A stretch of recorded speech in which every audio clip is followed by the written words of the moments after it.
morning sa ating lahat. Ngayon ay araw ng linggo, kaya kailangan nating magpuri sa Panginoon Diyos at gagamitin natin muli si Maxi. So wala yung aming 4 wheels dito at nanganak yung aking manugang, kaya gamit ng aking anak doon sa ospital. So dito muna tayo kay Maxi para siya din ay na pa-practice natin. At kaya nga lang medyo ingat-ingat tayo dahil sa mga bagay na bago pa lamang ito. So break in muna tayo. Kumusta na? At ito po ang inyong lingkod. Kita nyo na, new look tayo ngayon dahil ito ang pinaka-importante sa lahat. Alis tayo ay maging bago. So good morning sa ating lahat. So po ang aming munting bahay na dito sa lugar na ito. At salamat sa Panginoon Diyos sa kanyang pag-iingat at kahit paano ay nakapag-pundar tayo at naipa-renovate natin yung ating bahay. Although na hindi pa siya finish, ay mayroon ng development na kahit paano ang aming bahay na ito. So samahan nyo kami mga kapatid sa aming pong pag-travel ngayon. Papunta kami ng Santa Rosa. Doon po ang aming pong church na dinadaluhan. At so yan, bukas natin ang gate. So wala dito yung aking biyanan. Wala dito ang aking bayaw. Ay sila po ay so ito yung lugar na medyo malayo lang. Yun. So na ito, ayan. Halos tabi lang po kami ng highway. Dito kung makipapasin po rin ay napaka-busy.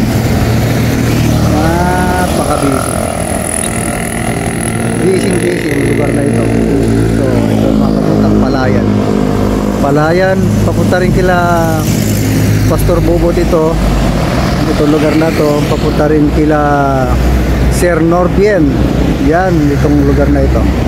So kung makapansin po ninyo ay busy. Papuntang Kapitolyo, Palayan City. So ito yung malunggay namin. Sa harapan, gumulang, marami ng gumulang dito. Pag ito ay gumulang at pwede nang itanim, mas marami tayong maitatanim sa ating paligid. Daming bunga, magulang, pero meron pa rin siya na mga mura. Pwede pa rin siyang ibenta. Yung mga sanga nito, daming pagtatamnan nito. Diba? Maraming mapapanginabangan tayo dito. Sir Norbien, ako magbibinhi tayo at ayos yan. So yun yung aking sabayo ko naman, nag-extend sila ng kanilang second floor ng aking bayao. Magkatabi lang kami, isang compound lang kami dito. Ayan, kung mapapansin ninyo, ito naman yung aming bahay-bahayan. Yan. So ito pa yung tricycle ng aking anak, nung bagong panganak. Itong kanilang service. Yan, ito yung aking kubo na ginawa for the first time. Gumawa ako ng kubo, pero sa ngayon ay manok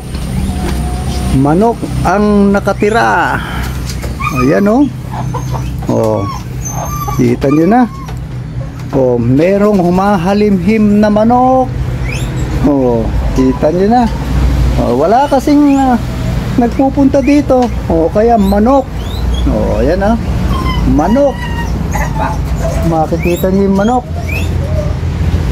Ayan,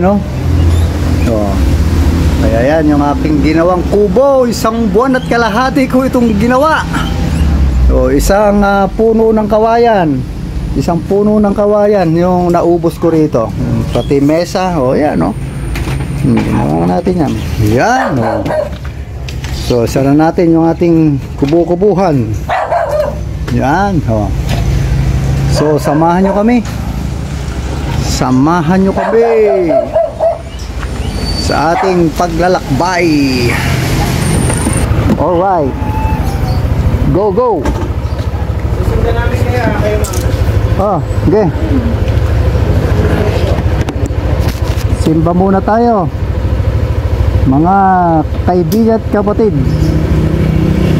So yung isang anak ko ay may hiram na isang motor.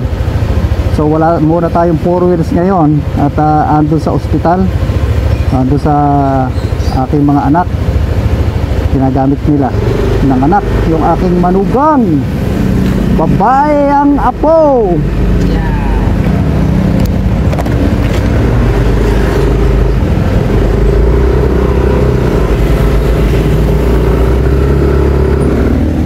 Babae si apo.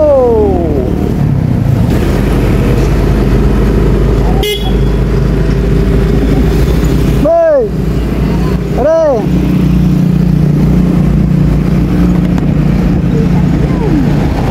Nakailan ba? Yeah! Wala pa sila, nasa likod.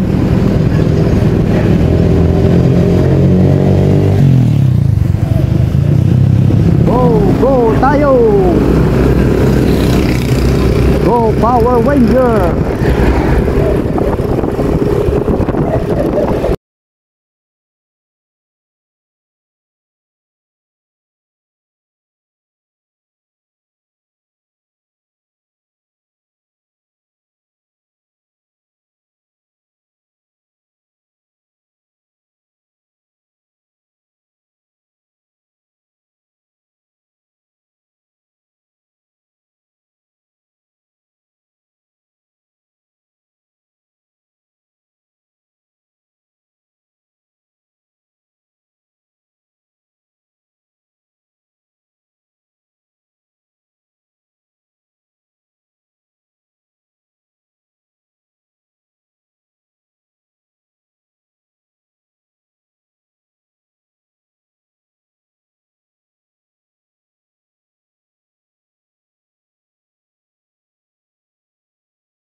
Santa Rosa na po tayo. Santa Rosa town proper. So didiretso tayo going to Tarlac, pero hindi naman tayo pagkalampas lang ng tulay ay ano na tayo, liliko na tayo sa pakaliwa para doon sa barangay.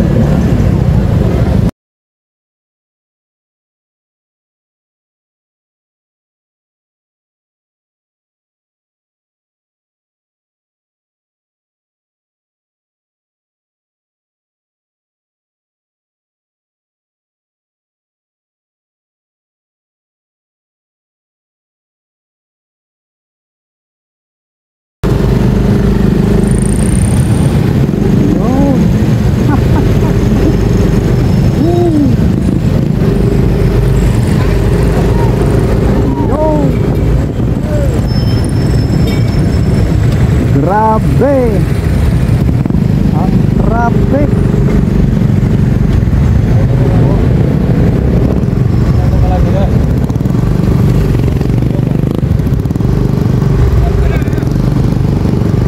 Dumaan sa tubig eh.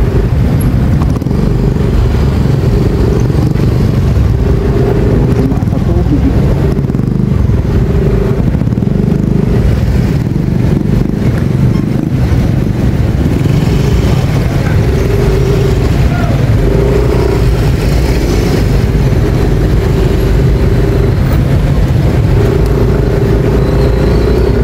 Ito na tubig.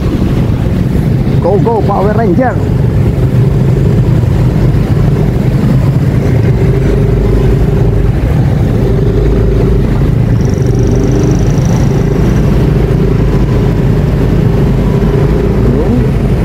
Grabe pala, tanggal pala talaga to, no? Talagang binakbakan, no? Binakbak talaga, no? Ito babakbakin talaga. Ayos, oh.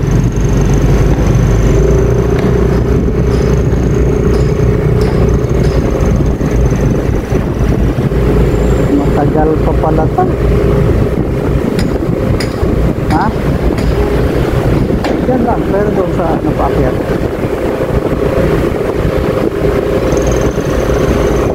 Bakal, oh.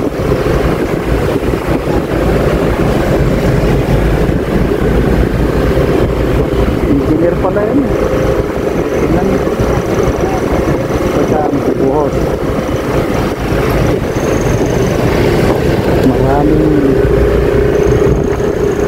halos pababa na pala doon. During time pa niyan. Tagal pa to.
Yo! Ito na! Amoy! Yehey! Yehey! Ayun, no? Bukid. Sabi ko sa inyo, bukid, oh. Tignan, may palay. Yan, oh. Yan, bukid na bukid. Oh, ito yung ating dinadalon dito. Diba? Ayan, o. Berea UMC. So payapang payapa po rito dahil tayo nasa gitnang bukid. May katabi tayong public school, elementary school. Ayan.